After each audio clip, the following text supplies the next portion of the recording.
Bienvenidos a la Biblioteca de Alejandría. Daremos inicio con la lectura de la última parte del libro. La masonería revelada. Manual del aprendiz, estudio interpretativo sobre el valor iniciático de los símbolos y alegorías del primer grado masónico y mística doctrina que en ellos se encierra por Magíster. Al finalizar igual daremos algunas observaciones, esperemos que te agrade. Comencemos. Parte cuarta. Aplicación moral y operativa de la doctrina simbólica del grado de aprendiz. Trabajo del aprendiz: desbastar la piedra bruta, acercándola a una forma en relación con su destino. He aquí la tarea o trabajo simbólico al que tiene que dedicarse todo aprendiz para llegar a ser el obrero que posee enteramente su arte. En este trabajo simbólico, el aprendiz es a la vez obrero, materia prima e instrumento. Él mismo es la piedra bruta, emblemática de su actualmente todavía muy imperfecto desarrollo, a la que tiene que convertir en una forma, o perfección interior, que se halla en estado latente dentro de esa imperfección evidente, de manera que pueda tomar y ocupar el lugar que le corresponde, de acuerdo con el plan, en el edificio al que está destinada.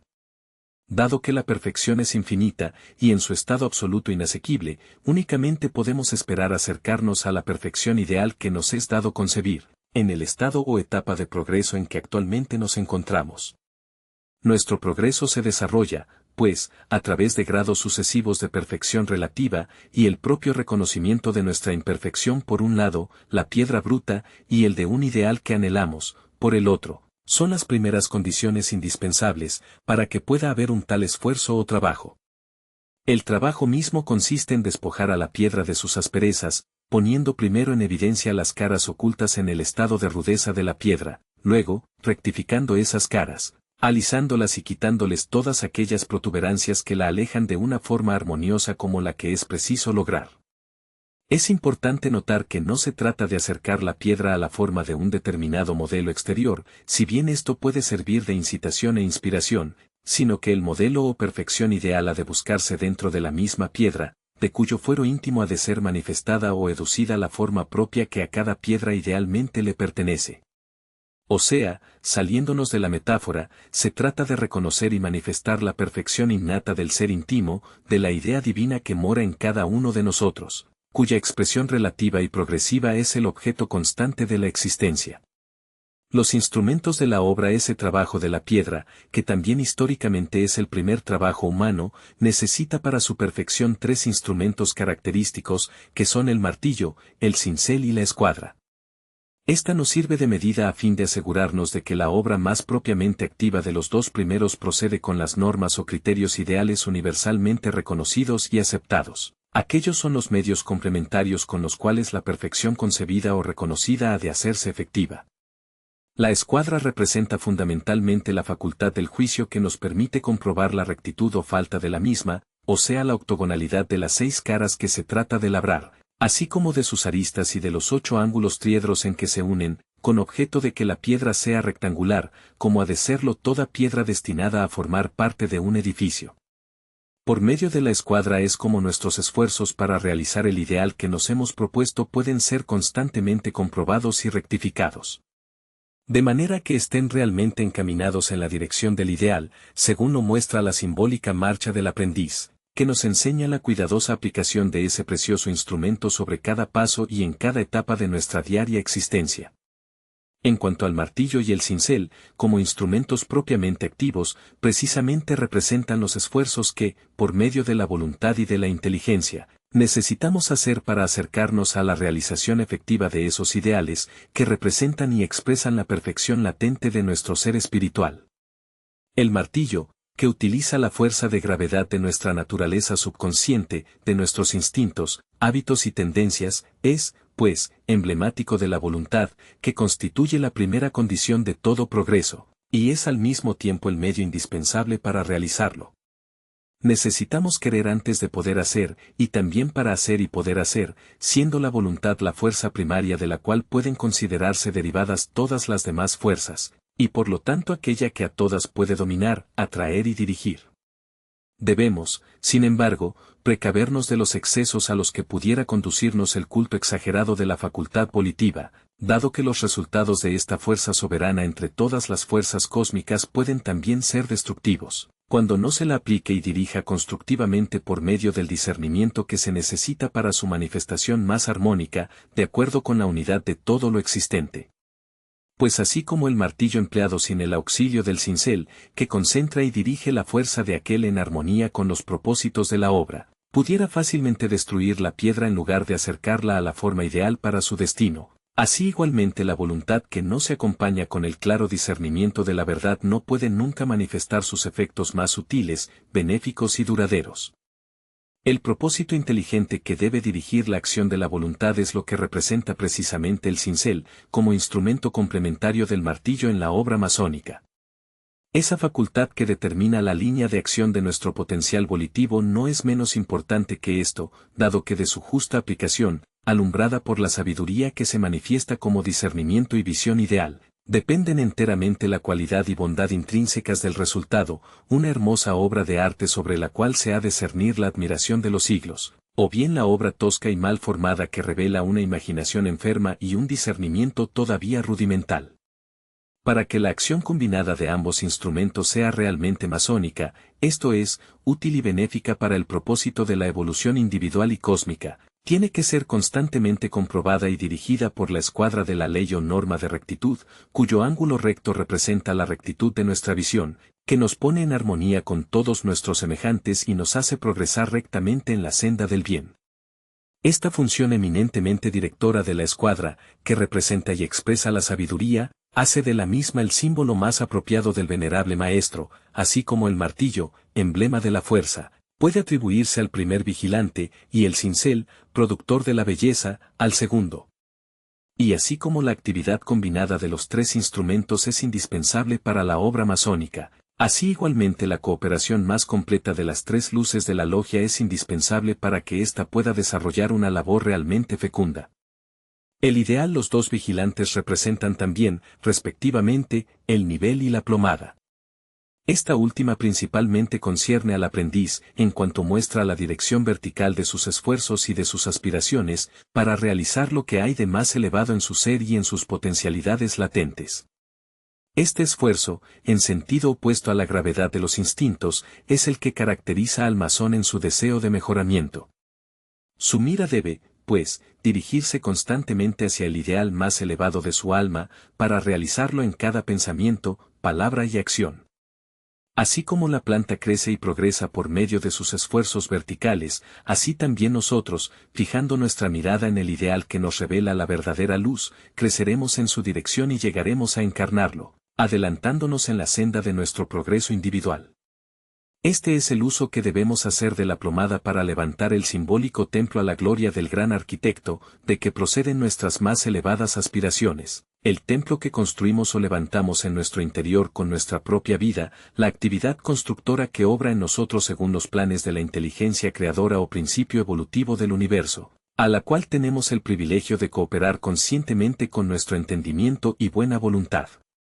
El templo y la piedra cúbica son una misma cosa, el ideal que debemos realizar individualmente y en nuestra vida esforzándonos en superar nuestros defectos y debilidades, y en vencer y dominar nuestros vicios, instintos y pasiones, que son las asperezas de la piedra bruta que representa nuestro estado de imperfección.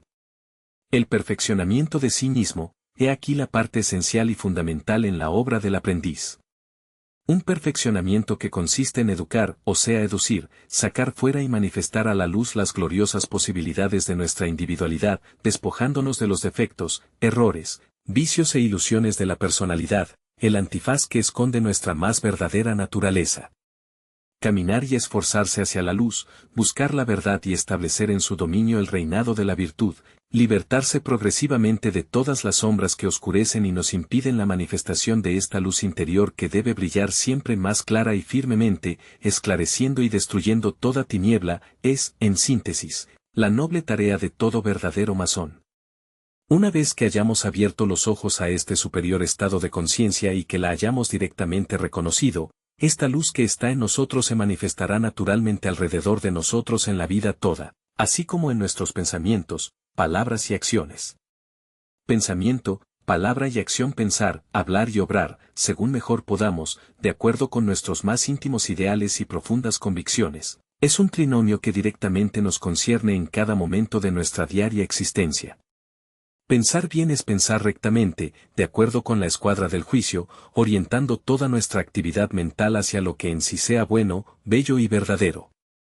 El pensamiento recto es pensamiento positivo y constructivo, sentado sobre las fundaciones inviolables de la verdad y del bien. Los pensamientos negativos y deprimentes y todos los pensamientos inarmónicos que descansan sobre la ilusión deben desecharse de la mente, así como Jesús lo hizo simbólicamente con los profanadores del templo. Esa misma escuadra debe apoyarse, según nos lo indica el signo de aprendiz, sobre la garganta, para medir todas nuestras palabras, de conformidad con nuestros ideales y sentimientos más elevados, rechazando todas aquellas que no se conformen con esa medida, de manera que nunca se hagan ellas portavoces de nuestras tendencias más bajas y negativas, de nuestros errores y juicios superficiales, de nuestros resentimientos y pasiones mezquinas, o del dominio que la ilusión puede tener todavía sobre nosotros. Debemos, asimismo, evitar toda crítica que no sea realmente constructiva, y sobre todo no permitirnos ninguna expresión que no sea inspirada por una verdadera benevolencia. El dominio de las palabras es más fácil que el de los pensamientos, y, en la medida de la sinceridad individual, tiende a producirlo. Pero este último es, naturalmente, el más importante dado que nuestras palabras no pueden expresar sino aquello que se encuentra en nuestro corazón. De aquí como a la selección de las palabras deberá seguir la de los pensamientos, según lo indica, como veremos, el signo del compañero. De la misma manera, según dominemos nuestras palabras y pensamientos, nos será posible dominar también nuestras acciones. Y así llegaremos al tercer punto, obrar bien, o sea acertadamente, y en nivel con las leyes morales de equidad y justicia que gobiernan las relaciones armónicas entre los hombres, y en aplomo con nuestros mismos principios, ideales y aspiraciones. Este es, pues, el signo con el cual se hace universalmente conocer y reconocer el masón. El toque tiene un sentido profundo, de lo que no se dan cuenta la mayoría de los masones, dado que significa, de una manera general, la capacidad de reconocer la cualidad real que se esconde bajo la apariencia exterior de una persona y, por lo tanto, implica un grado de discernimiento proporcionado al grado de comprensión que hemos individualmente alcanzado. Mientras el hombre profano al conocimiento de la verdad, que se consigue por medio de la iniciación, basa sus juicios y sus apreciaciones sobre consideraciones puramente exteriores. El iniciado se esfuerza en verlo todo a la luz de lo real y juzga de una manera bien distinta, por haber adquirido, en un grado proporcionado al de su iniciación, la facultad de ver las cualidades reales, íntimas y profundas de las cosas. En vez de quedarse en la superficie, en la máscara que constituye la personalidad, o sea la parte más superficial e ilusoria del hombre, se esfuerza en ver su individualidad, o la expresión individualizada del principio divino en él, que constituye su espíritu, el hombre real, eterno e inmortal. Los golpecitos son los toques simbólicos con los cuales la cualidad de masón vibrará en respuesta natural y espontáneamente manifestándose como tal. Este reconocimiento prepara el abrazo fraternal en el cual se comunica la palabra, o sea el verbo y el ideal más elevado que se halla presente en sus corazones y que esconden celosamente para el mundo profano de la crítica y de la malevolencia, las malas hierbas que sofocarían e impedirían el crecimiento de esos preciosos gérmenes espirituales. Cada golpe es un esfuerzo para penetrar debajo de la piel, o sea bajo la ilusión de la apariencia, hasta encontrar el ser real, es la búsqueda individual, para descubrir el misterio final dentro de uno mismo y de todas las cosas en las tres etapas que representan las palabras evangélicas, buscad y encontraréis, pedid y se os dará, llamad y se os abrirá, refiriéndose a la verdad, a la luz y a la puerta del templo. Así pues, el toque manifiesta y reconoce la cualidad de iniciado en los misterios de la construcción, que se desarrollan en el individuo y en todo el universo. Y expresa también, como consecuencia natural, la solicitud fraternal que el iniciado manifestará en todas sus relaciones con sus semejantes, y particularmente con sus hermanos. La palabra así como el toque muestra que el masón debe esforzarse por penetrar en la esencia profunda de las cosas en vez de quedarse en la superficie, la palabra muestra su acto de fe y la actitud interior de su conciencia.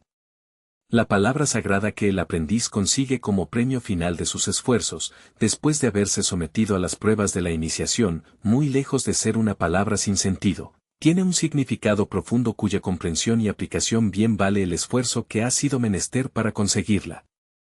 Es una palabra que se da secretamente para que permanezca en el secreto de la conciencia, y el aprendiz haga de ella el uso fecundo que demuestra su compensación. La palabra sagrada significa, en él la fuerza, y es, por lo tanto, el implícito reconocimiento, consecuencia de la iluminación recibida, como resultado de sus esfuerzos en los viajes del occidente al oriente, de que la fuerza verdadera y real no reside en el mundo de la apariencia ni en las cosas materiales, sino en el mundo trascendente en el cual se halla el principio inmanente de todo. Este reconocimiento, cuando sea efectivo y profundo convencimiento del alma, debe producir un cambio completo en la actitud de un ser. El iniciado se distinguirá así del profano, y, en vez de poner como éste su confianza en las cosas y medios exteriores, la pondrá únicamente en el principio de la vida, que es el principio del bien, cuya presencia y omnipotencia ha reconocido dentro de su propio ser. El conocimiento y el uso de la palabra sagrada es, pues, la base de la verdadera libertad e independencia, cesando de depender por completo de las cosas externas y del capricho de los hombres. El iniciado se libra de las consideraciones materiales, que atan a todos los que todavía no conocen en dónde se hallan la fuerza y el poder verdaderos, y los hacen más o menos esclavos de estas cosas. Así aprende el iniciado a no doblar nunca la rodilla ante los hombres, por elevados que sean sus puestos y los cargos que puedan tener en la sociedad, y se hace igual a los reyes tratando a todos los hombres sin orgullo ni arrogancia, e igualmente sin miedo y sin temor, o sea simplemente como hermanos. Pero saber doblarla ante el Eterno, reconociéndolo como la única realidad y el único poder, quitándose como Moisés, ante el zarzal ardiente, los zapatos de la ignorancia y presunción, y humillando delante de él las asperezas de su personalidad, para poder recibir su luz y hacerse receptivo a su influencia, en íntima comunión, en el místico secreto del alma. El primer mandamiento. La palabra sagrada del aprendiz tiene un significado análogo al primer mandamiento: yo soy el Señor tu Dios, no tendrás otro Dios delante de mí. Aquí también vemos el implícito reconocimiento de una sola realidad, la realidad espiritual de todo, de un solo principio, poder y fuerza, el principio de la vida, que es el principio del bien y el poder y la fuerza que en él únicamente residen. Y la segunda parte del mandamiento nos muestra cómo en este reconocimiento debemos encontrar el poder soberano que nos asiste y nos hace triunfar sobre toda ilusión o creencia en el poder o en la fuerza de las cosas exteriores. La confianza debe ponerse única y exclusivamente en lo real, en aquella realidad de la cual hemos adquirido, como resultado de la iniciación, la conciencia y el contacto interior, y que es por lo tanto nuestro Padre o Señor, ya no en los falsos dioses de las consideraciones triviales a los que tributan su adoración la mayoría de los hombres. Este principio que vive en nosotros es nuestro Dios, o sea la luz que nos ha conducido fuera de Egipto, la ilusión de los sentidos, el país de las tinieblas y de la esclavitud. El éxodo de Israel es, pues, una pintoresca imagen de la iniciación, del éxodo individual del pueblo elegido de los iniciados, fuera del dominio o país de la esclavitud, en donde reinan los falsos dioses, o sea las ilusiones de los sentidos, para llegar a la tierra prometida de la libertad y de la independencia. La primera columna, la palabra sagrada del aprendiz, es también el nombre de la primera de las dos columnas que se hallan a la entrada del simbólico templo levantado por la iniciación, el templo de la verdad y de la virtud. Esto quiere decir que su reconocimiento es el principio básico, o columna, que puede conducirnos a atravesar la puerta de dicho templo. Sin este reconocimiento nunca podremos esperar ingresar en él. Su puerta permanecerá cerrada hasta que no reconozcamos esas dos columnas, de las cuales únicamente la primera compete al grado de aprendiz. Esta columna cerca de la cual el aprendiz recibe su salario es pues la columna de la fe, columna que él mismo debe levantar en él y hacer de ella un punto de apoyo. Es un principio del que nunca debe separarse, en sus pensamientos, palabras y acciones, bajo cuya sola condición podrá actuar de una manera siempre segura y constructiva en todas las circunstancias de su vida. De cuanto ya hemos dicho se desprende con toda claridad la importancia de la palabra y de la interpretación de su significado, por ser la inteligencia y el uso de dicha palabra lo que verdaderamente hace al iniciado y al masón. Esta palabra puede y debe aplicarse indistintamente en todas las condiciones de la existencia, estando en ella el poder de libertarnos del mal y establecernos en el bien. Si, por lo tanto, aprendemos a permanecer fieles a esta palabra o íntimo reconocimiento, toda forma de miedo o de temor cesará de dominarnos y de tener poder sobre nosotros. Si la fuerza es en él, que es la realidad y el principio del bien, Toda apariencia del mal es solo una ilusión que tiene poder sobre nosotros mientras nuestra mente reconoce esta ilusión como realidad, pero que desaparece tan pronto como cesamos de darle en nuestro fuero íntimo realidad y poder. El temor es, pues, la única cadena que nos ata al mal y puede darle algún dominio sobre nosotros, si cesamos de temerle y, con pleno y profundo convencimiento de nuestra conciencia, le negamos al mal verdadera existencia y realidad, huirá de nosotros como huyen las tinieblas al aparecer la luz. Esto explica cómo Daniel, verdadero iniciado y fiel a la palabra, pudo estar perfectamente tranquilo en medio de los leones hambrientos, y cómo éstos no le hicieron ningún daño. Esta columna de fe absoluta en el principio o realidad cuya existencia y omnipotencia ha reconocido en sí mismo, es la que el iniciado debe levantar en su interior para que le sirva de base sobre la cual apoyar todos sus esfuerzos, lo mismo de baluarte que de defensa en cualquier circunstancia o peligro. El principio del bien. La palabra reconoce implícitamente el bien como único principio, realidad y poder, y consecuentemente el mal como pura ilusión y apariencia que no tiene realidad ni poder verdaderos.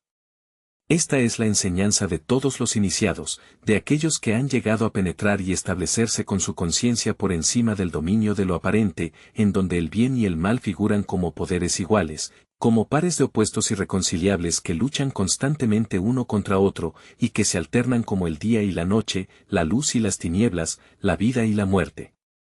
El iniciado sabe que, detrás del mundo de la apariencia, existe una sola y única realidad, y que esta realidad es el bien infinito, omnipresente y omnipotente, que fuera de esta única y sola realidad, nada existe y nada puede existir.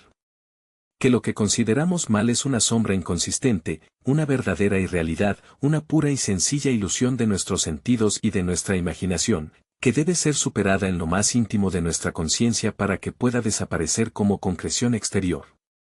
La primera letra de la palabra sagrada, con la cual es costumbre nombrar la columna del norte, nos recuerda este principio del bien, en el cual debemos poner toda nuestra confianza, la que nos hará partícipes de sus beneficios, pues un principio se hace operativo únicamente en cuanto es reconocido, y vive y reina en nuestra alma. El hombre esclavo de la ilusión del mal, reconociéndolo como poder y realidad, le da preponderancia en su vida, y sus esfuerzos para combatirlo remachan las cadenas de la esclavitud. Únicamente cuando lo reconoce como ilusión, y cesa consecuentemente de tener poder en su conciencia, es cuando en realidad se libera de él. Uso de la palabra se hace efectiva por medio de su aplicación en oportunas afirmaciones y negaciones entendidas para conducir nuestro ser interno al reconocimiento o percepción de la verdad que la misma palabra quiere revelarnos. Muy explícitas y oportunas son sobre este punto las palabras del más grande iniciado que conocemos: si perseveráis en mi palabra, o en la palabra, conoceréis la verdad y la verdad os hará libres. La palabra debe, pues, afirmarse y repetirse con fidelidad y perseverancia para que pueda conducirnos a la conciencia de la verdad que encierra. Entonces esta verdad se hará efectiva en nuestra vida, convirtiéndose en verdadero poder que nos libertará del error, del mal y de la ilusión. Además, todas nuestras palabras, indistintamente, tienen un poder constructivo o destructivo sobre nuestro ser, nuestro carácter, nuestra vida y nuestras relaciones. Las palabras positivas tienen un poder constructivo, las negativas destructivo, las primeras unen y atraen, las segundas desunen y alejan. Es, pues, de importancia esencial que elijamos muy cuidadosamente lo que pensamos y lo que decimos, pues detrás de cada palabra o pensamiento está aquel mismo poder del verbo que se halla en el principio de toda cosa. Todas las cosas por él fueron hechas, y sin él nada de lo que es existiría. Afirmar el bien, negar el mal, afirmar la verdad, negar el error, afirmar la realidad, negar la ilusión, he aquí en síntesis cómo debe usarse constructivamente la palabra. Como ejemplo damos una afirmación característica que debe leerse y repetirse individualmente, en íntimo secreto, y a semejanza de la cual muchas otras pueden formularse. Existe una sola realidad y un solo poder en el universo, Dios, el principio, la realidad y el poder del bien, omnipresente y omnipotente. En consecuencia, nada hay que temer fuera del mismo temor, como no existe ningún principio del mal, este no tiene realidad y poder verdaderos, y es sólo una imagen ilusoria que debe reconocerse como tal para que desaparezca. Existe una sola realidad y un solo poder en mi conciencia, Dios, el principio, la realidad y el poder del bien, la omnipresencia, omnisciencia y omnipotencia del bien.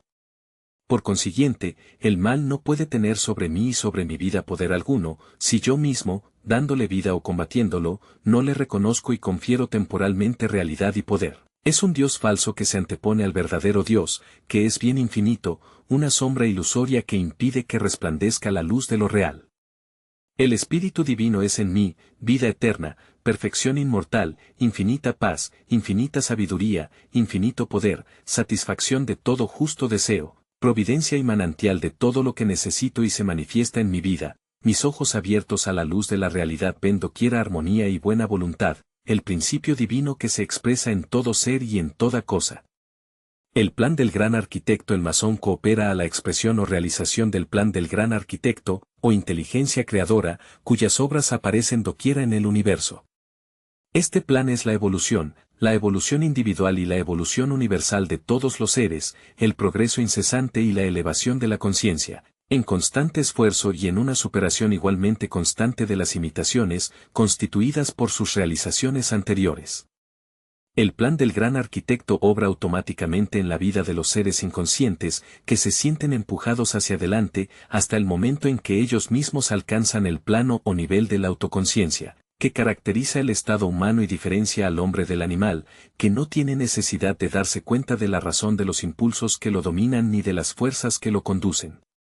Pero para los seres dotados de autoconciencia y de las facultades del juicio y del libre albedrío, los que comieron del simbólico fruto del árbol del bien y del mal, el progreso cesa de ser posible en un estado de mera pasividad y se necesita comprensión e inteligente cooperación en proporción con el desarrollo de estas dos facultades. En otras palabras, mientras la naturaleza, por sus propios esfuerzos, evoluciona como resultado de una actividad de millones de años, a través de los reinos mineral, vegetal y animal, hasta producir su obra maestra, el hombre, cuyas posibilidades espirituales lo distinguen por completo de los seres inferiores, y para que pueda éste transformarse en un ser todavía más elevado y perfecto, en un maestro, se necesita que el hombre coopere voluntariamente con la obra de la naturaleza o plan del gran arquitecto. El masón se distingue así del profano, en cuanto entiende y realiza esta cooperación voluntaria y consciente, convirtiéndose en un obrero dócil y disciplinado de la inteligencia creadora, esforzándose en seguir el sendero que conduce al magisterio, o sea a la perfección de la magna obra del dominio completo de sí mismo y de la redención o regeneración individual. Pero este magisterio es para el aprendiz un ideal necesariamente lejano. Él se halla todavía en los primeros pasos del sendero, en sus primeros esfuerzos de tal cooperación voluntaria, con un plan, una ley y un principio superior que lo conducirán a realizar las más elevadas posibilidades de su ser, y para ello las cualidades que ante todo debe adquirir son precisamente docilidad y disciplina. Es digno de nota que estas dos palabras vengan respectivamente de los dos verbos latinos docere y dicere, que significan enseñar y aprender. Dócil es el adjetivo que denota la disposición para aprender, la actitud o capacidad necesaria para recibir la enseñanza. Disciplina, en sus dos sentidos de enseñanza y método de reglas a los que uno se sujeta, viene de discípulo, término equivalente al de aprendiz. Por lo tanto, ser disciplinado debe considerarse como el requisito fundamental del aprendizaje, que es la disciplina a la cual el aprendiz o discípulo naturalmente se somete para poder ser tal. La disciplina es la parte que al aprendiz compete en el plan del gran arquitecto, la armonización de todo su ser y de todas sus facultades que lo hará progresar de acuerdo con las leyes universales, transformándolo de piedra bruta en piedra labrada, capaz de ocupar dignamente su lugar y llenar el papel y las obligaciones que le competen.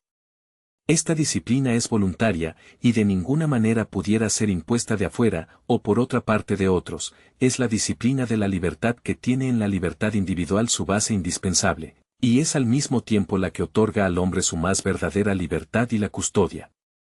Y es una disciplina libertadora, en cuanto libra a las fuerzas espirituales latentes, al Dios encadenado que vive y espera en el corazón de todo hombre, y es la fuente de sus más íntimos anhelos, de sus más nobles ideales, de sus más altas aspiraciones.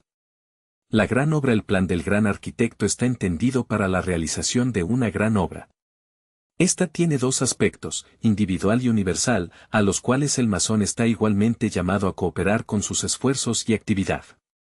Ya hemos visto que la autodisciplina es el medio por el cual el aprendiz se prepara para llegar a comprender y realizar las fases más elevadas de la gran obra de redención y regeneración individual, a raíz de la cual el hombre se transformará en un ser que estará en un nivel superior al de la humanidad, en un verdadero sabio o maestro, en un superhombre. Pero sus esfuerzos no deben dirigirse exclusivamente hacia lo interior,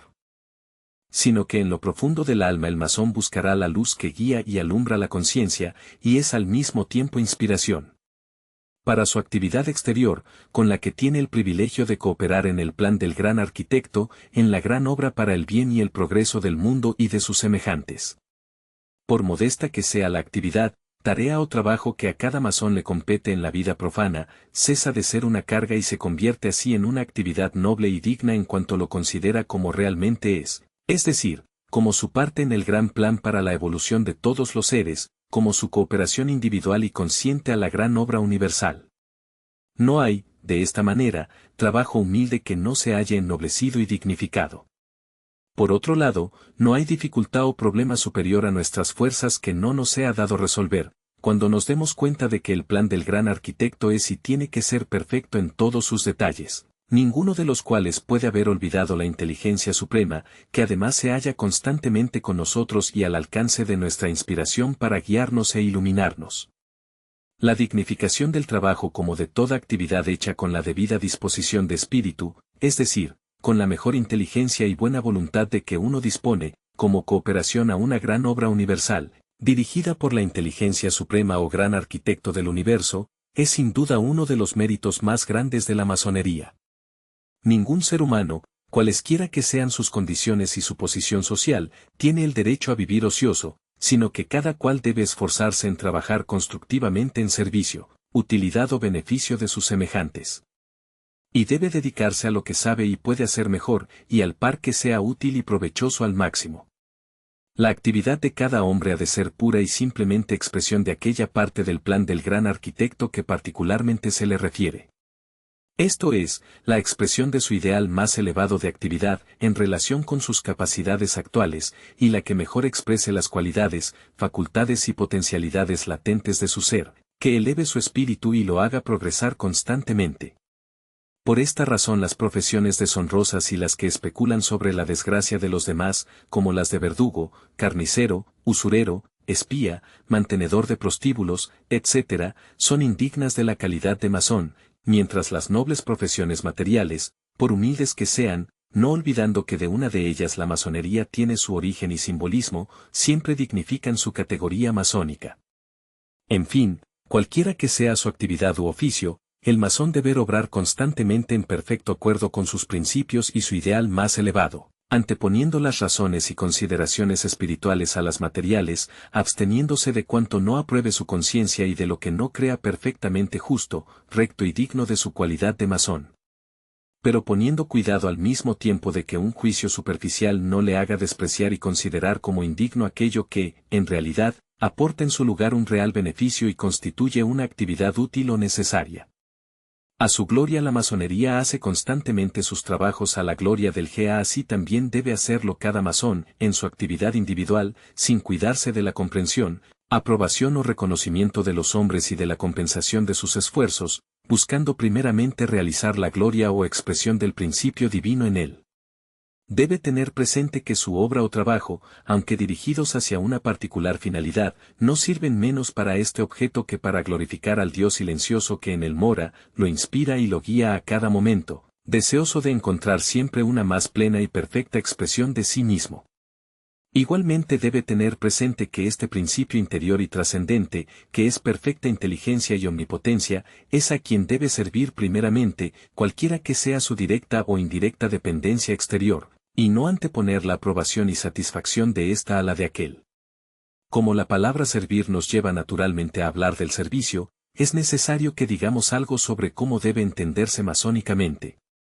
Todas estas palabras provienen del latín servus, que significaba originariamente esclavo, por ser salvado o conservado en vida en lugar de ser matado, como se hacía un tiempo con los prisioneros. Es claro que el masón, siendo hombre libre, nunca debe trabajar con espíritu servil, es decir, como esclavo. Aunque es cierto que cualquier actividad, desde la más humilde a la más elevada, puede y debe considerarse como un servicio hecho en beneficio de los demás. El rey o presidente de una república que entienda perfectamente su deber sirve a sus ciudadanos, del mismo modo que lo hace el barrendero. El masón, fiel a sus principios, tiene el privilegio de servir con libertad, es decir, haciéndose guiar constantemente por los motivos más elevados y por consideraciones morales e ideales, más bien que por conveniencias materiales, como lo hace el esclavo de éstas, que no cesa de ser tal, aún en su mundana dignidad de rey. La búsqueda de la verdad sin duda, el primero y fundamental entre los deberes del masón es realizar la calidad de tal, esforzándose en comprender lo que verdaderamente significa esta calidad. Si bien es cierto que la iniciación confiere el título de masón, la calidad tiene que ser adquirida individualmente, esforzándose en poner en práctica, como fórmula operativa, la iniciación simbólica que ha recibido. Estudiar el simbolismo masónico y esforzarse para hacer efectiva la verdad encontrada o descubierta, de manera que a cada adelanto del pie izquierdo, inteligencia o comprensión de la verdad, corresponda un igual adelanto del pie derecho, aplicación práctica de dicha verdad, en perfecta escuadra con el primero. En esto debe aplicarse con todas sus energías el masón de cualquier grado, pues nunca pierde por su progreso en la carrera masónica su carácter primero de aprendiz. La búsqueda de la verdad debe hacerse individualmente, como individual es la iniciación, y el camino que la realiza, y la ayuda de los demás puede servir únicamente de guía, con la condición de que sea un experto, es decir, de quien ya conoce el camino. Todas las demás teorías, opiniones y creencias que se vociferan alrededor de nosotros son otros tantos murmullos a los que no debemos dar importancia, si verdaderamente queremos llegar al término de nuestras aspiraciones. Pero para buscar eficazmente la verdad y alcanzarla se necesita el vehemente deseo de poseerla, es decir, un deseo cuya fuerza sea suficiente para impulsarnos, con la energía necesaria, fuera del camino usual de las frivolidades, adentro y por encima de la misma ilusión de los sentidos, conduciendo gradualmente nuestros pasos desde el occidente hacia el oriente. Si este deseo no existe, es necesario esperar hasta que despierte, pues vano sería emprender el viaje sin este impulso íntimo que solo puede darnos la fuerza de superar y vencer todos los obstáculos que encontremos en nuestro simbólico camino. La búsqueda debe hacerse igualmente con perfecta libertad de espíritu, habiéndose despojado de todos los errores, prejuicios y creencias que son los metales o moneda corriente del mundo profano, ejercitándose en pensar por uno mismo, sin tener otra mira que la verdad, a la cual llegaremos cuando logremos superar los mismos límites de nuestro pensamiento. Los tres deberes. La búsqueda de la verdad nos conducirá naturalmente a reconocer los tres deberes, objeto de nuestra consideración en el testamento, es decir, nuestra triple relación, primero con el principio de vida, segundo con nosotros mismos, y tercero con la humanidad, en la cual debemos reconocer otros tantos hermanos, es decir, otras tantas expresiones paralelas del mismo principio de vida.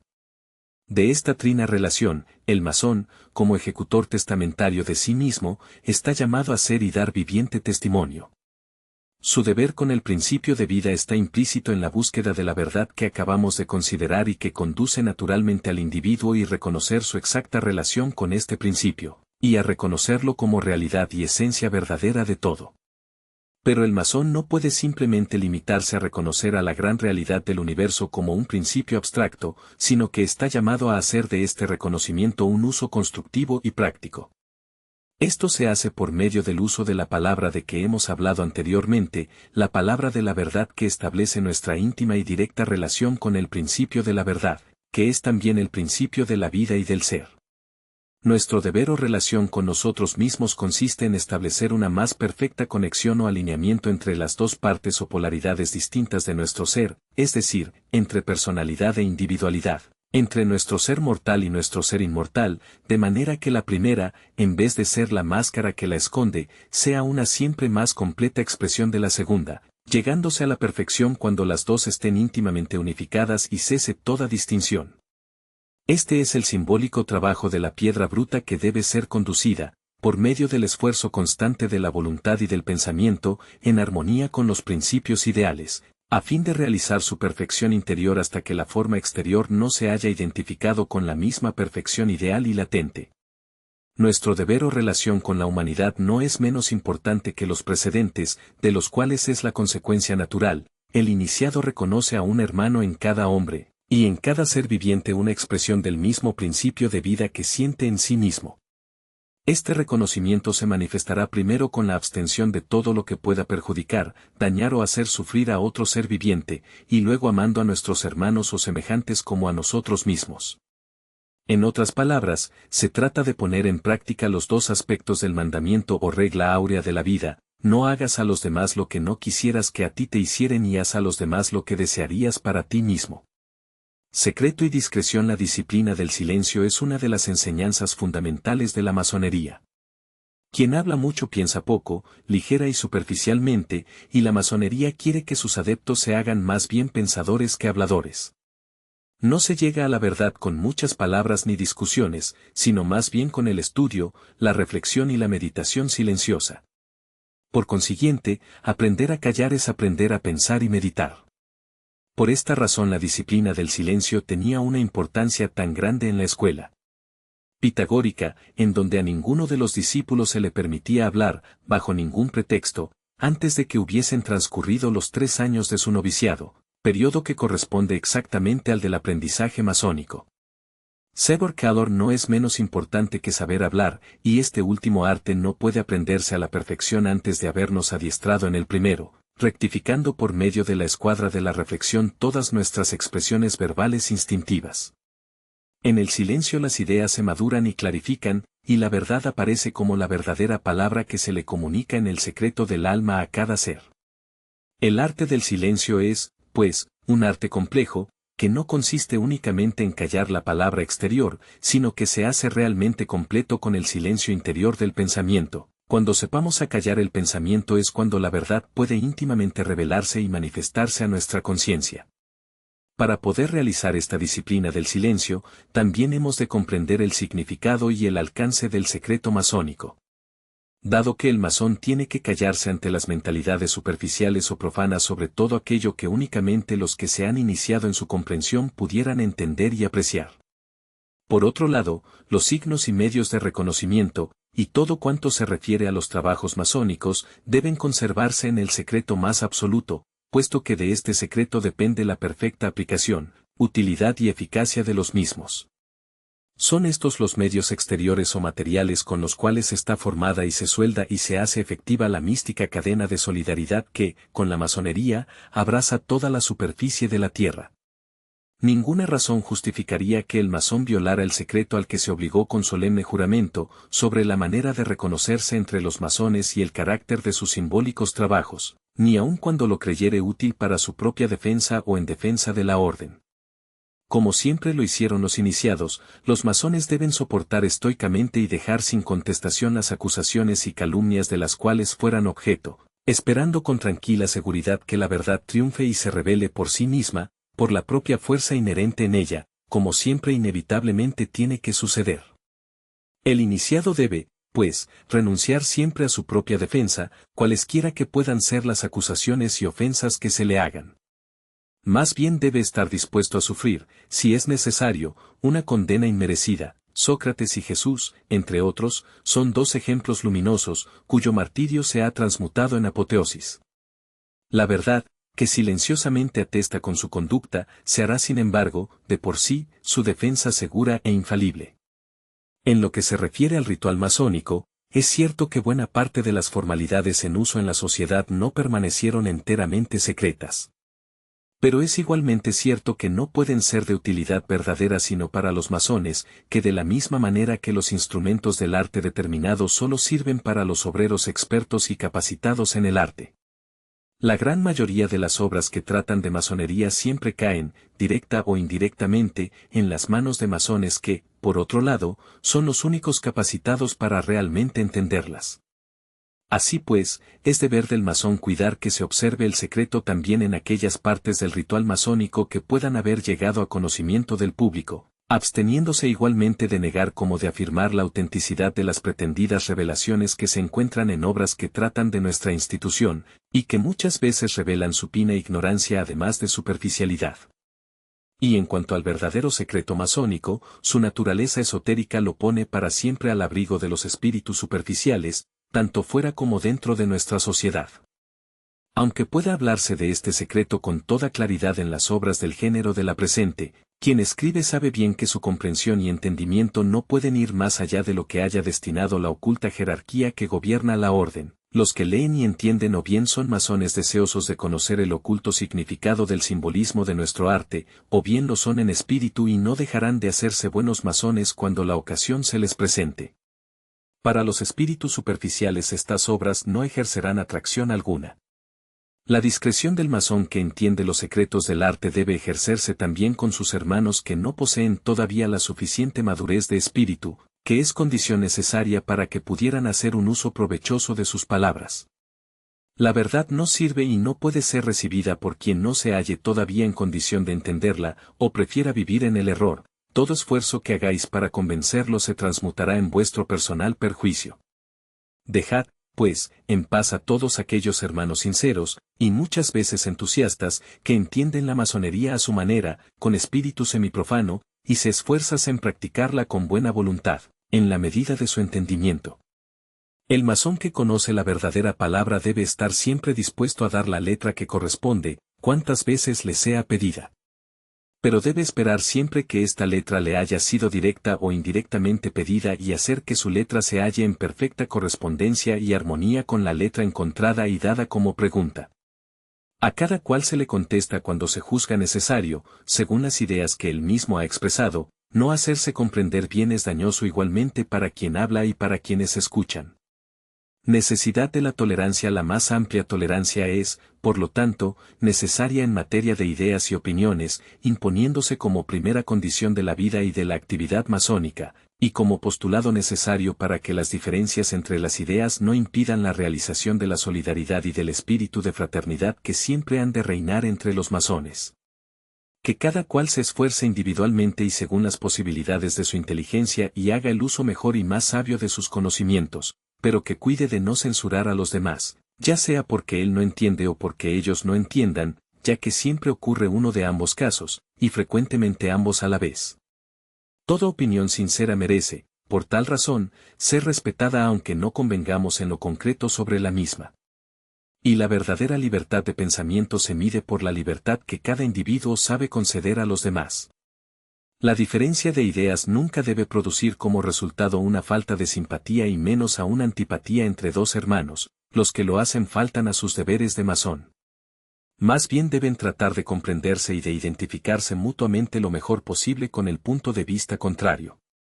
Toda antipatía es fundamentalmente una falta de comprensión, mientras que comprensión y simpatía son sinónimos. Por otro lado, siendo infinitos los puntos de vista desde los cuales puede considerarse la verdad, es siempre presuntuoso, denotando fanatismo y estrechez de miras el hacerse juez de las opiniones ajenas. En realidad, a ninguno puede considerársele absolutamente en el error, y pocos son los que pueden afirmar estar absolutamente en la verdad. La mayoría de las opiniones que se expresan participan, en diferente medida, del error y de la verdad, siendo tentativas y aproximaciones progresivas entre las dos polaridades. Es además y sobre todo importante que cada hombre busque, encuentre y se abra su propio camino individual hacia la luz. Nunca podemos, por lo tanto, pretender encontrar una absoluta uniformidad de opiniones y de ideas, si bien es cierto que éstas se acercan entre ellas, tanto más cuanto más convergen las mentes individualmente hacia la verdad. Pero, cada cual tiene que pensar por sí mismo y nadie puede tomarse el trabajo por los otros, si bien puede ayudarlos estimulando su pensamiento. Deberes de la logia. Los masones se agrupan en logias según sus afinidades naturales, de orden intelectual, social o profesional. Cada logia tiene así su particular fisonomía y orientación, expresión colectiva de los ideales y tendencias individuales de los que la interpretan.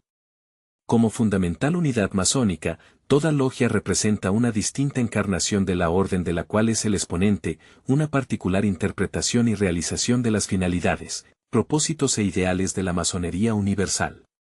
Esta vive, se manifiesta y obra en cada una de sus logias indistintamente, como el espíritu uno que anima a todos los seres del universo, siendo cada ser una distinta expresión individualizada del mismo principio. Cada logia se halla directamente relacionada con las que le precedieron, en las cuales fueron iniciados sus fundadores y miembros afiliados. Y de la misma manera está relacionada con las logias que pueden ser formadas por sus miembros, que en ella recibieron la investidura y cualidad de masón. Así todas las logias del universo, las que existieron en los años y siglos pasados, las que existen en la actualidad, las que se crearán en un futuro, forman, con su filiación y descendencia, una cadena ininterrumpida que se extiende desde épocas inmemoriales, testimoniando la vida una que anima al cuerpo múltiple de la institución y hace que todas las logias estén enlazadas unas con otras. Así se transmitieron universalmente, de logia en logia, modificándose en parte y adaptándose, las antiguas tradiciones y los usos y fórmulas rituales. Y así toda logia formada por masones regularmente iniciados, sin distinción de filiación u obediencia, puede decirse y es efectivamente, en su jurisdicción, la representante de la orden. Todo masón tiene el deber de afiliarse o concurrir a la formación de una logia, y, dentro de su logia, todo masón debe cooperar como mejor pueda a la actividad impersonal del conjunto del que forma parte integrante, aportando a la obra común el tributo de su pensamiento y buena voluntad. Cada uno de los miembros de la logia tiene su deber particular, según el puesto que ocupa y la actividad que le corresponde, de los que debe hacerse intérprete fiel. Todo cargo indistintamente es una oportunidad para manifestar y ejercer las cualidades que para aquel cargo especialmente se requieren. Así, el venerable es especialmente quien debe iluminar la logia con la sabiduría y el recto juicio que simbólicamente representa, dirigiendo constructivamente su actividad. El primer vigilante debe manifestar discernimiento, claridad y fuerza en las decisiones, cooperando con el venerable al orden de los trabajos, a su exactitud y perfecto desarrollo. El segundo vigilante debe hacerse él exponente de la armonía, cuidando de que todos se mantengan en un nivel de perfecta equidad y comprensión, resolviendo así sus dificultades. El secretario tiene encomendada la tarea de anotar y registrar fielmente todas las actividades de la logia, así como la de trazar sus planchas. Mientras el orador que se sienta enfrente de él tiene a su cargo la de hacerse portavoz de las palabras y de los pensamientos de sus hermanos, lo mismo que de toda la orden en su conjunto, haciendo de la palabra el uso más fecundo y constructivo. El tesorero es el depositario de los valores tanto espirituales como materiales, y su más especial cuidado ha de ser que éstos sean siempre empleados para fomentar y enaltecer a aquellos. El hospitalario se hace exponente de la solidaridad de la logia, cuidando de que nunca se relaje el lazo de unión que siempre ha de existir entre todos los miembros de la orden. El maestro de ceremonias debe cuidar del orden y de la armonía, así como del prestigio de los trabajos. El portaestandarte debe custodiar el ideal o logos particular que la logia representa y encarna. Los dos diáconos, a semejanza de Mercurio e Iris, han de ser mensajeros de la sabiduría y de la voluntad que se expresan en el taller. Y los dos expertos han de demostrar su pericia como guías de los candidatos y demás miembros todavía inexpertos sobre el camino simbólico de la luz. El guardatemplo debe cuidar con toda atención la cobertura de la logia y de la cualidad realmente constructiva de los elementos y materiales que ingresen en ella, de manera que sus trabajos sean eficientes y completos.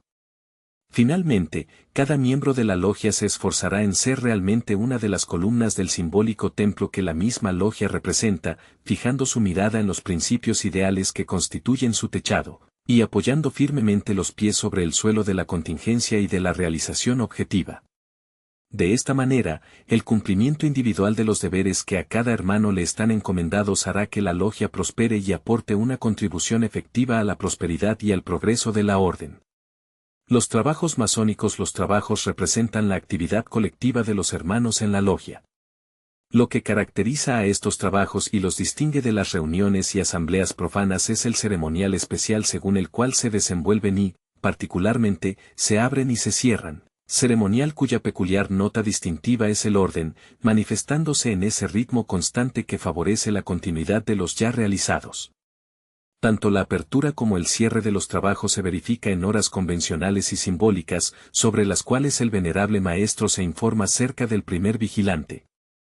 En la mayoría de los rituales actualmente en uso, estas horas son del mediodía a la medianoche para los 3 grados simbólicos, significando el mediodía, la hora en que el sol se halla en el cenit, en la plenitud de su poder luminoso y calorífico, la madurez espiritual necesaria para ser masón, y la medianoche, en la que la luz del día ha desaparecido por completo por hallarse el sol en el nadir, el momento en el que ya no es posible actuar eficazmente en los mismos.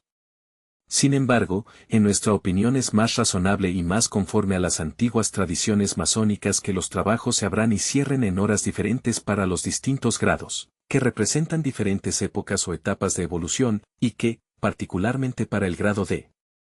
aprendiz, los trabajos se abran a la salida del sol, es decir, aquel periodo de la vida en el cual la luz espiritual se manifiesta primero en la conciencia, y se cierren al mediodía, o sea en la hora en la que la plenitud de la luz permite el paso a una cámara o grado superior. También desde el punto de vista del simbolismo material, estas horas son las más apropiadas para el trabajo especial del aprendiz, desbastar la piedra bruta, acercándola a una forma en relación con su destino, mientras las horas sucesivas pueden ser útilmente aprovechadas por otros obreros que completen el trabajo de los primeros, llevando las piedras y disponiéndolas oportunamente en el edificio que se está construyendo, para cuyo objeto fueron labradas. El reconocimiento de la hora debe acompañarse de la edad, que tiene su valor equivalente, representando aquella época o estado en la evolución individual en que es posible tomar parte en los trabajos masónicos, es decir, obrar en armonía con la ley y el principio constructivo del universo. Los 3 años del aprendiz significan, en la evolución individual, el paso en las 3 grandes etapas evolutivas representadas por los 3 reinos de la naturaleza, mineral, vegetal y animal, en los cuales se desarrolla progresivamente aquella individualidad que en el estado humano aparece en su perfección, como autoconciencia, con las cualidades que la acompañan, el pensamiento consciente, el juicio y la libre voluntad. No debemos descuidar el particular de que el venerable maestro se informa precisamente cerca del primer vigilante respecto de la hora como de la edad. Por medio de estas preguntas, el primero no solo se asegura de la calidad masónica de la persona con quien habla, que constituye la primera condición para que los trabajos se verifiquen, sino que hace evidente la necesidad, o segunda condición, de que el tiempo, que representa el momento evolutivo y las circunstancias externas, sea además oportuno y favorable. La actividad masónica necesita tiempo y condiciones especialmente adaptadas, necesita que la responsividad del ambiente haga fecunda y próspera la labor que queremos emprender. Cuando ésta no lo sea, la pregunta quedará sin contestación, y habrá que esperar hasta que llegue la hora. En otras palabras, permaneciendo dentro de nuestro corazón tenazmente fieles a nuestros ideales, proyectos y aspiraciones, así como a los esfuerzos que hayamos emprendido, hemos de saber esperar la hora con fe inmutable. El tiempo no puede dejar de hacernos justicia y recompensará infaliblemente nuestra perseverancia. Apertura de los trabajos. La primera condición para que pueda procederse a la apertura de los trabajos es que la logia se encuentre a cubierto, tanto exterior como interiormente, exteriormente a cubierto de las indiscreciones profanas, e interiormente por la calidad de masones que todos los presentes tienen que demostrar. Al guardatemplo es a quien le incumbe asegurar que se halla el templo perfectamente aislado del exterior y cuidarlo, además, constantemente, durante el desarrollo de los trabajos, vigilando, armado de espada, la puerta del templo, y abriéndola, con el permiso del venerable, únicamente a los que sean reconocidos como genuinos y legítimos masones. Simboliza el guardatemplo la facultad que se encuentra al umbral de nuestra conciencia, la que tiene que vigilar que no ingresen en la misma los errores profanos y todos aquellos pensamientos que no reciban la aprobación de su ser más elevado, el venerable maestro. La hermética cerrazón interior se asegura por medio del signo que hacen los presentes, a la invitación del venerable maestro, y de cuya exactitud éste se asegura con la ayuda de los 2 vigilantes.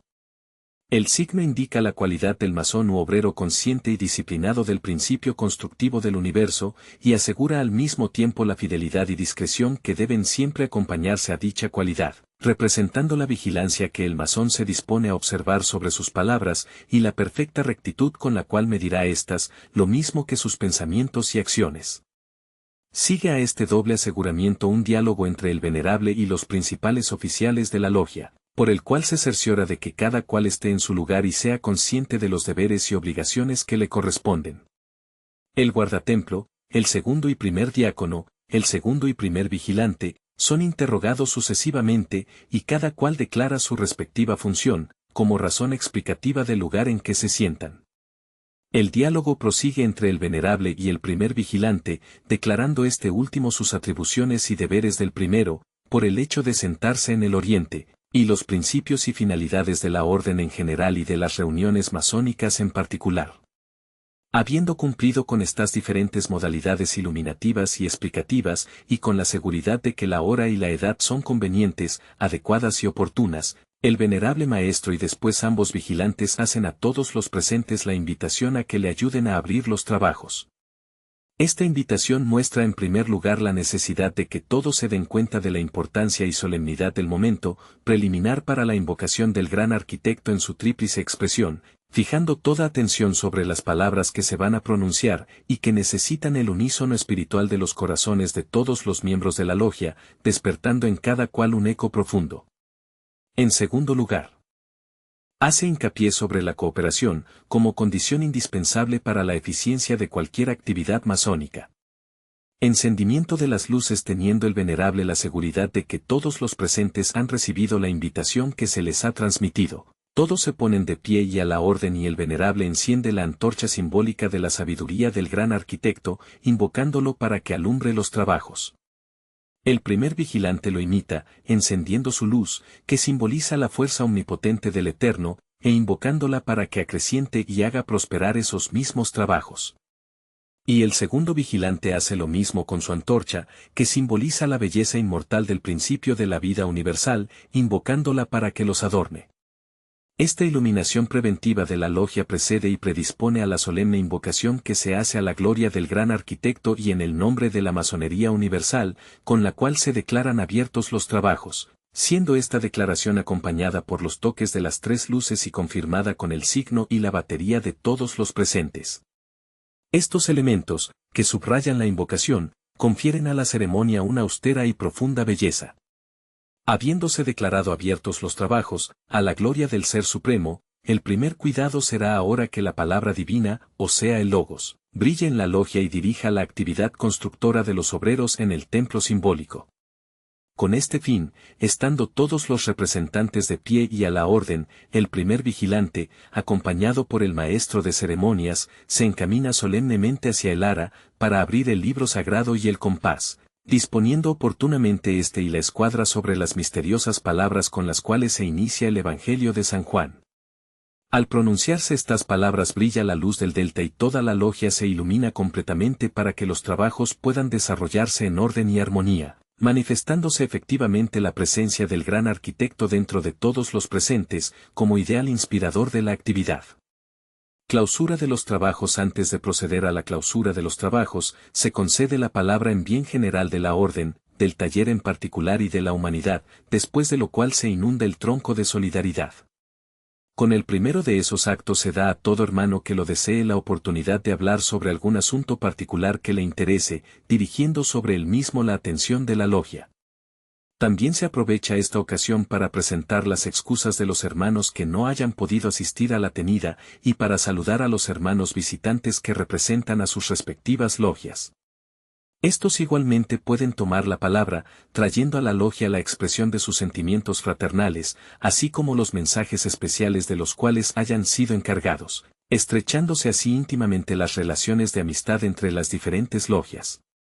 Con el segundo acto, cada masón expresará su solidaridad con toda la familia masónica y humana, por medio de una contribución proporcionada a sus medios y depositada secretamente en el tronco, que será destinada a aliviar las desgracias ajenas, o bien como cooperación para alguna obra benéfica.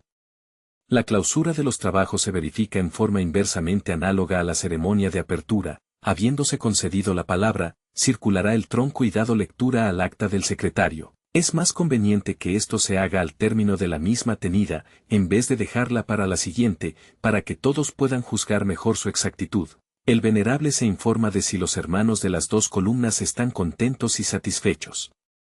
Esta ha de ser, pues, la actitud de todos los hermanos en la logia, cuando los trabajos hayan sido convenientemente conducidos.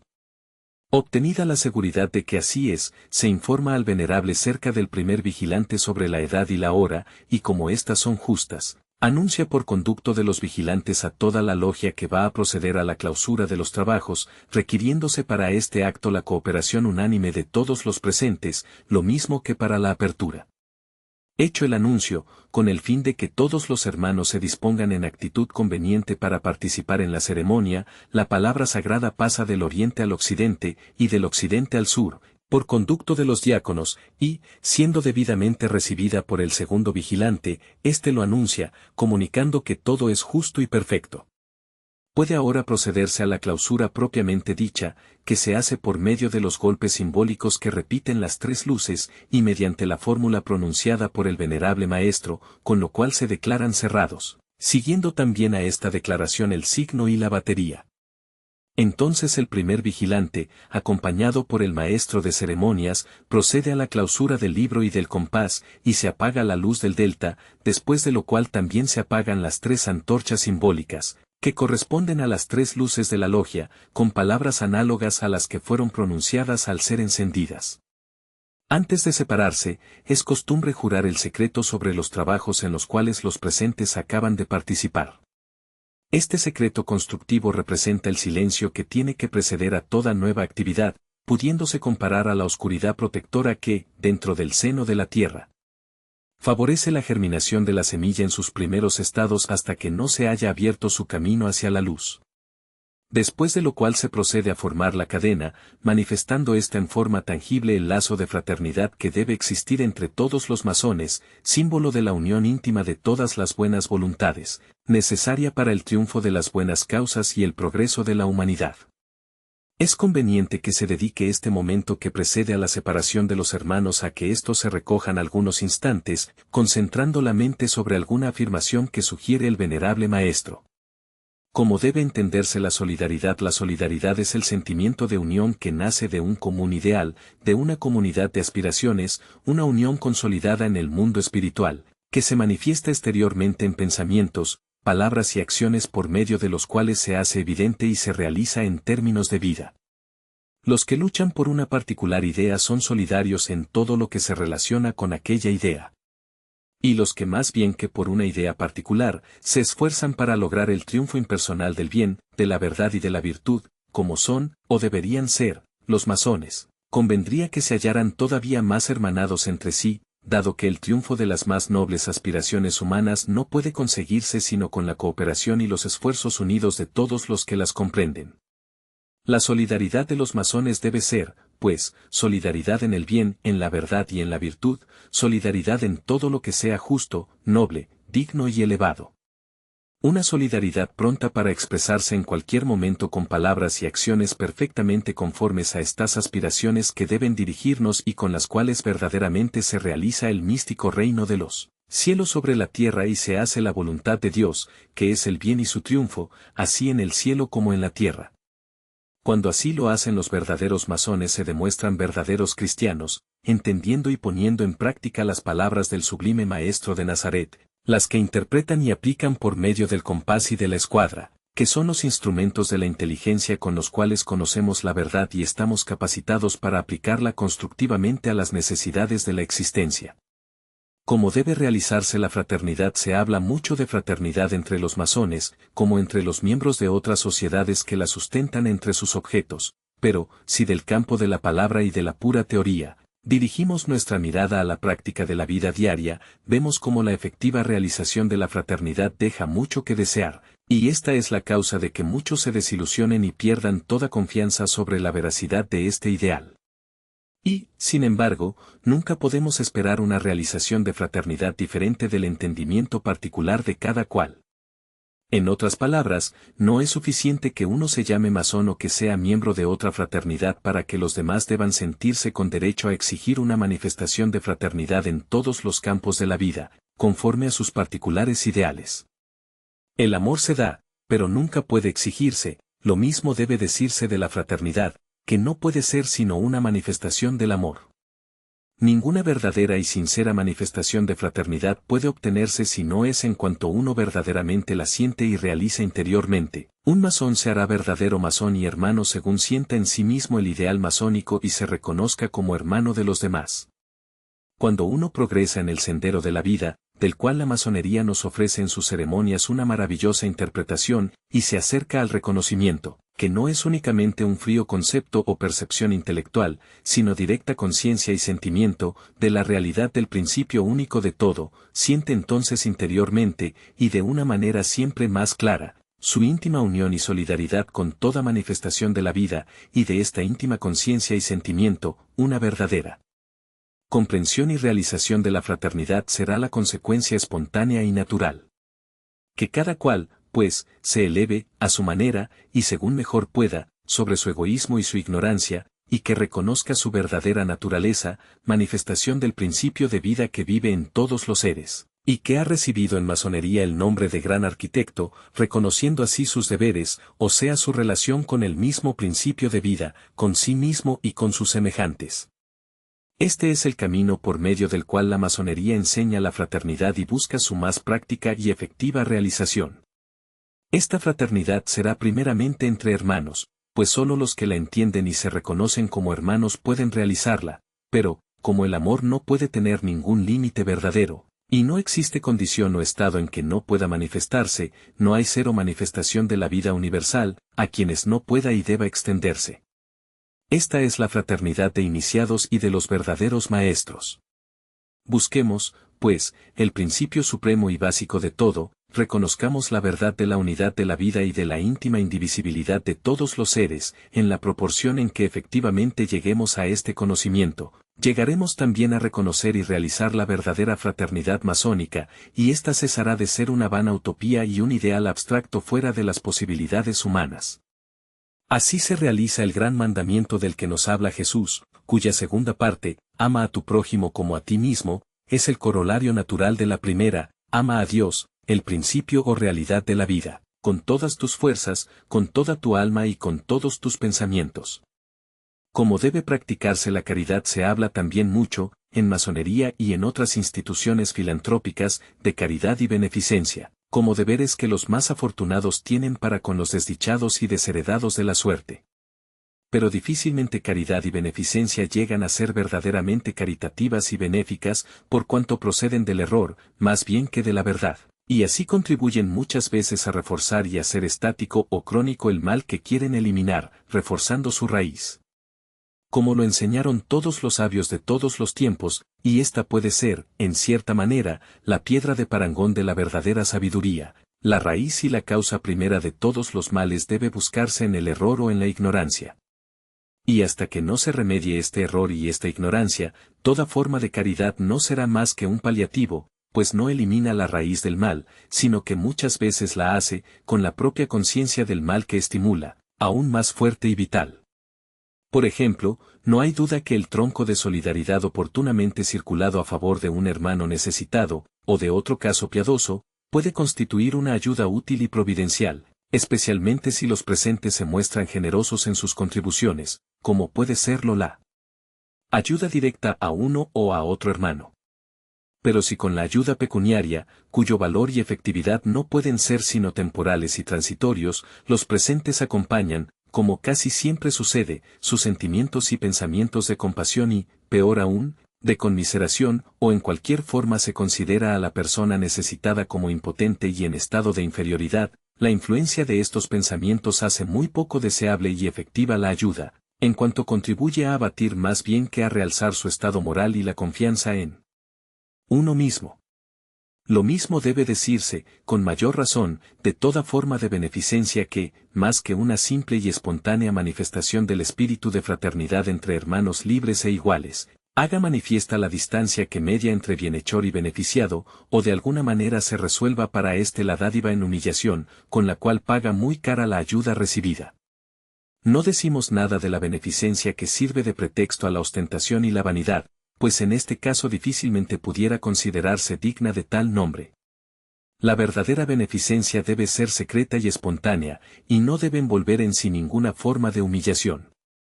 Prevenir las necesidades de un hermano que se halle manifiestamente en dificultades es mucho más fraternal que esperar que éste pida una ayuda, pues con la petición ésta ya se halla casi pagada y ninguna cosa se paga tan cara como pidiéndola. La mano que da con verdadero espíritu de fraternidad debe esconderse, y la izquierda no debe saber lo que hace la derecha. Debería así proscribirse absolutamente la práctica en uso en algunas logias de pedir a otros talleres una contribución en la ayuda a algún hermano, y especialmente dar el nombre de este hermano. Ni en el mismo taller debiera darse el nombre de la persona socorrida, pues no hay necesidad de que sea conocida, con excepción de los que directamente intervienen en ayudarla. La ayuda más verdadera, aunque la ayuda directa puede ser en algunos casos útil y necesaria, siempre que sea una verdadera manifestación espontánea de solidaridad y fraternidad, es mucho mejor dirigirse a la raíz del mal, en vez de contentarse con remediar temporalmente sus síntomas exteriores. La persona que se halla en difíciles circunstancias materiales tiene antes que todo necesidad de ser ayudada espiritual y moralmente, con pensamientos positivos que realcen su estado de ánimo abatido, y tengan para él el efecto de las palabras taumatúrgicas, levántate y anda. Ayudar a un hermano a caminar sobre sus propios pies es mucho mejor que proveerlo de muletas. Facilitar un medio de ganar por sí mismo lo que necesita es mucho más fraternal, deseable y digno que facilitarle una ayuda que lo ponga, como beneficiado, en condición de inferioridad. Pero cuando esto no sea posible momentáneamente, el compartir lo que uno tiene, con verdadero espíritu de solidaridad fraternal, según propio dictado de la conciencia, debe ser considerado como un deber elemental, un privilegio y una oportunidad para todo iniciado que verdaderamente sienta en su corazón el lazo de fraternidad, la mística cadena de unión que lo une a todos los seres, y en particular a aquellos con los cuales tiene una más profunda afinidad moral y espiritual. No se entiendan las precedentes consideraciones para alejar a nadie de sus deberes de solidaridad para con sus semejantes en general, y sus hermanos en particular, sino más bien para que sean mejor atendidos y practicados, despojados de toda ostentación por parte de quien da y de toda humillación hacia quien recibe, como conviene para una verdadera expresión del espíritu masónico, que no puede ser nunca aislamiento negativo ni deprimente solicitud. Elevarse sobre los sentimientos y los conceptos profanos de caridad, para realizar la verdadera fraternidad de los iniciados, en la que lo que uno hace por un hermano lo hace con el mismo espíritu que lo hiciera para sí mismo, sin adeudarle ninguna obligación o deber de mostrarse reconocido, ha de ser el ideal de todos los verdaderos masones. El respeto a la ley y a la autoridad constituida, y, por consecuencia, a cualquier forma de gobierno sin distinción, ha sido siempre uno de los primordiales requisitos de la masonería y de las reglas de conducta de los iniciados de todos los tiempos. Aunque éstos reconozcan por encima de toda ley y autoridad humana la ley suprema de la verdad y la suprema autoridad del espíritu, y en un tan íntimo reconocimiento encuentren una perfecta libertad y descansen en ella, una libertad interior que ninguna condición externa podría quitarles ni limitar, no pueden desconocer en las leyes y autoridades humanas otras tantas manifestaciones y emanaciones de la ley y autoridad divina, en la cual únicamente pueden aquellas ejercer y poseer el poder. Por esta razón el iniciado, si bien perfectamente libre de todo espíritu de sujeción o humillación, se impone el deber de respetar las leyes y autoridades del país en que se encuentre, sin discutir su legitimidad, y si fuera víctima de un atropello o de una injusticia, no se opondrá al adversario, sino que esperará de la ley y del poder supremo aquella perfecta justicia que nunca será esperada en vano cuando se tenga en ella absoluta confianza. En otras palabras, el iniciado ve a los hombres y a las cosas como expresiones muchas veces inconscientes de poderes, fuerzas, leyes o necesidades que aquellos desconocen. Por esta razón, nunca inculpa a los hombres y a las circunstancias, sino que acepta serenamente la apariencia del mal, sin dejarse cegar por éste, y sin considerarlo como definitivo, en cuyo caso él mismo se haría su esclavo y su víctima, pero sí preparándose para ver doquiera el triunfo inevitable de la justicia y del bien. Por consiguiente, el verdadero iniciado nunca será un revolucionario o un rebelde, un conspirador en contra de la ley de la autoridad constituida, conociendo la ilusión de los medios y remedios exteriores, procurará remediar interiormente las cosas y males externos, y esto se hace por medio de la comprensión del amor y de la cooperación más útil, eficaz y constructivamente que con medios exteriores de violencia y rebeldía. Para los masones, las leyes y autoridades masónicas, así como las leyes y autoridades religiosas para los miembros de determinada religión, deben ser consideradas con respeto, así como las leyes y autoridades exteriores. Pero, por encima de estas leyes escritas, el verdadero masón debe recordar que la suprema y más verdadera ley masónica es la que el gran arquitecto graba en el corazón de todo adepto fiel, es decir, La que es interiormente reconocida como expresión de la misma verdad, y que ninguna autoridad masónica es superior a la suprema autoridad del gran arquitecto, que es el principio y la realidad sobre la cual descansa todo el universo. El salario del aprendiz, el salario que el aprendiz recibe como resultado de sus esfuerzos, a semejanza del salario percibido por el obrero como premio y compensación de su trabajo, debe ser objeto de una especial consideración. Los antiguos obreros recibían, además de los víveres en especie, un sueldo o compensación en dinero para comprar la sal y otras cosas que necesitaban, de aquí vino el nombre de salario. Pero tal vez no es completamente extraño al término de salario del aprendiz el hecho de que éstos lo reciben cerca de la columna B, que es la que corresponde al principio hermético femenino de la sal, del cual hemos hablado en su lugar. El aprendiz recibe el salario acercándose, después de su trabajo, a la columna B. Esto quiere decir que el resultado de sus esfuerzos lo consigue el iniciado acercándose al reconocimiento del principio de omnipotencia, expresado en el sentido de la palabra que es el nombre de dicha columna y que, como dijimos, significa, en él la fuerza. En otras palabras, el aprendiz progresa, y en este progreso recibe la compensación de sus esfuerzos, según se acerca, como fin de sus estudios y deducciones, a este reconocimiento vital que realiza el primer deber de su testamento, es decir, en la medida de la fe que desarrolla en el principio de vida y en su poder, como columna o sostén de su vida individual. El progreso del aprendiz está caracterizado por el desarrollo de esta fe y confianza en el principio espiritual de la vida, en el cual tenemos nuestro origen, que nos ha creado o manifestado, como distintas expresiones individualizadas de su ser o realidad, divididas y separadas en la apariencia, pero íntimamente unidas e inseparables en esencia y realidad, que continuamente nos sostiene, nos guía y nos dirige hacia el desarrollo y la expresión de las más elevadas posibilidades que todavía se encuentran en estado latente en nuestro ser. Esta fe, propia de quien se ha iniciado en el conocimiento de lo real que se esconde detrás de la apariencia exterior o visible de las cosas, y que no es fe ciega, en cuanto se basa sobre la propia conciencia de la realidad, es algo desconocido para el profano, esclavo de la ilusión de los sentidos, quien confunde la apariencia con la realidad, y no habiéndolo reconocido, por no haber podido ingresar en su conciencia, niega la existencia de un principio espiritual como causa inmanente y trascendente de la realidad visible. No puede lograrse este conocimiento, esta convicción que es un estado interior, sin el estudio, el trabajo y la perseverancia, es, pues, la fe iluminada de que hablamos, un verdadero salario, fruto o resultado de largos y persistentes esfuerzos sobre el camino de la verdad, después de haberse despojado de todas las superficialidades, creencias positivas y negativas, errores y prejuicios del mundo profano. Así establece el iniciado una relación iluminada con el principio de vida, cuya realidad ha reconocido en su conciencia, relación que tiene su base en el reconocimiento expresado por la misma palabra sagrada, que será de ahora en adelante una verdadera columna en la cual puede apoyarse con toda confianza y que lo sostiene en sus dudas y vacilaciones. Conclusión: hemos llegado al término de esta reseña interpretativa de los símbolos del primer grado masónico, en la cual nos habíamos propuesto, como objeto fundamental, dar a quien ávidamente busca la verdad, a quien desea penetrar y reconocer el sentido iniciático de dichos símbolos, una clave que les sirva para abrir, por sus propios esfuerzos, la puerta hermética del misterio, tras la cual se encierran impenetrablemente para el entendimiento profano. No hemos dado ni hemos pretendido dar la verdad, por la sencilla razón de que ésta nunca puede darse exteriormente, sino que tiene que ser buscada y reconocida en lo profundo del alma. Solo hemos indicado, o mejor dicho, nos hemos esforzado en aclarar el camino que la masonería enseña en esta búsqueda individual, por medio de sus símbolos, ceremonias y alegorías. El secreto masónico tiene que ser buscado y encontrado individualmente, pues de otra manera cesaría de ser tal. Los labios de la sabiduría están cerrados fuera de los oídos de la comprensión.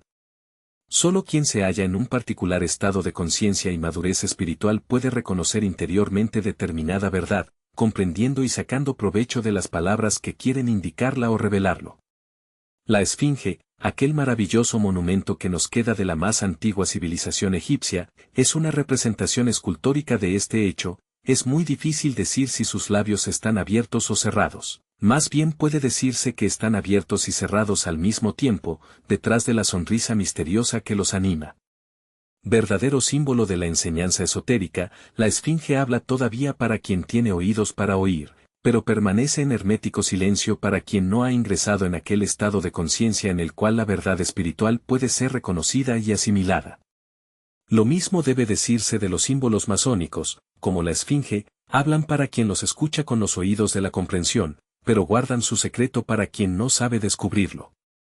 La masonería es una ciencia y un arte que se revelan progresivamente a quien se esfuerza y persevera en el estudio y en la práctica, por medio de la comprensión y del uso de sus instrumentos simbólicos. Así pues, la distinción entre masón y profano no puede ser determinada únicamente por la ceremonia con la cual un profano es admitido y reconocido como miembro de la orden, sino que depende de la efectiva realización de esta cualidad. La mayoría de los masones permanecen irremediablemente profanos en lo que se refiere al entendimiento y a la realización de la finalidad iniciática de la orden y al sentido verdadero de símbolos y ceremonias. Pero esto no les impide ser buenos masones, si se esfuerzan sinceramente, en la medida de su comprensión y, sobre todo, si son fieles a sus ideales y ponen en práctica lo que han entendido de los principios morales de la orden. No hay necesidad de conocer la doctrina esotérica revelada por los símbolos masónicos para practicar los principios de la fraternidad, pero sí es necesario saber discernir entre la ilusión exterior del egoísmo y de la separatividad y la realidad de la unidad interior de todo, para comprenderla y realizarla efectivamente.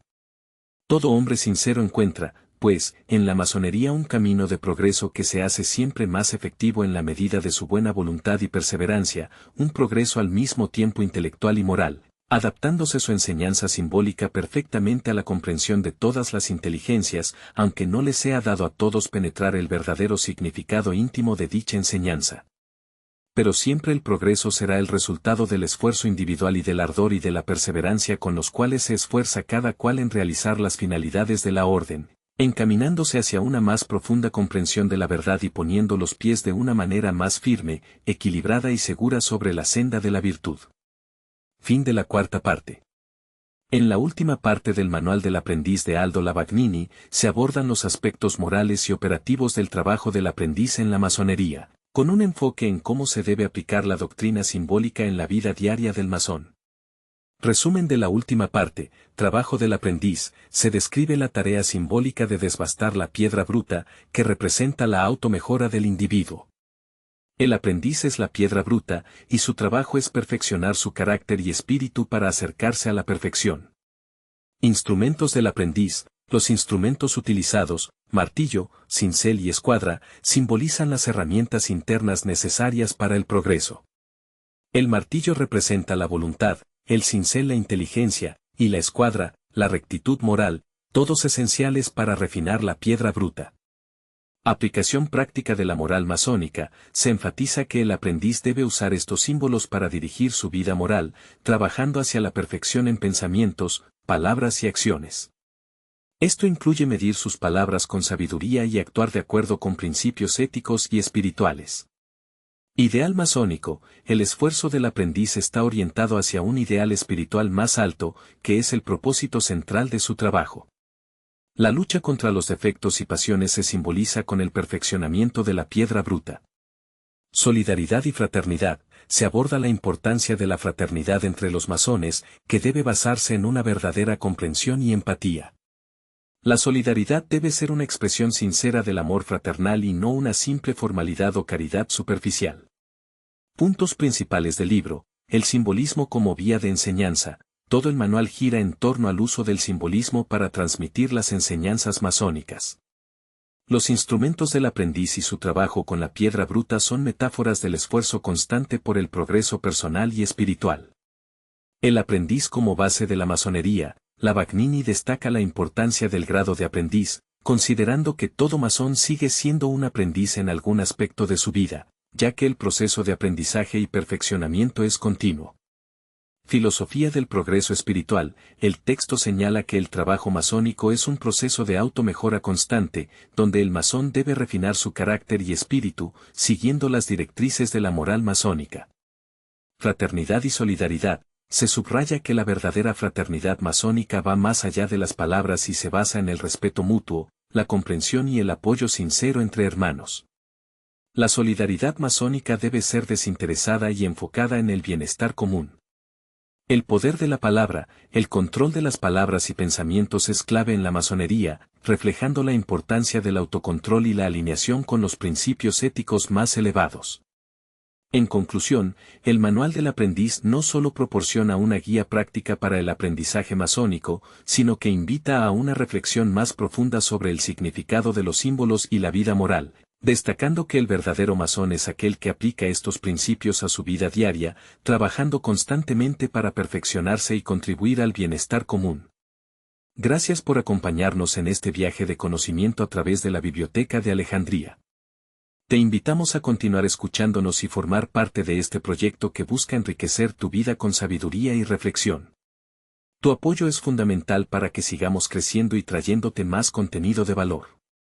No olvides estar pendiente del próximo capítulo, donde seguiremos explorando temas fascinantes que expandirán tus horizontes.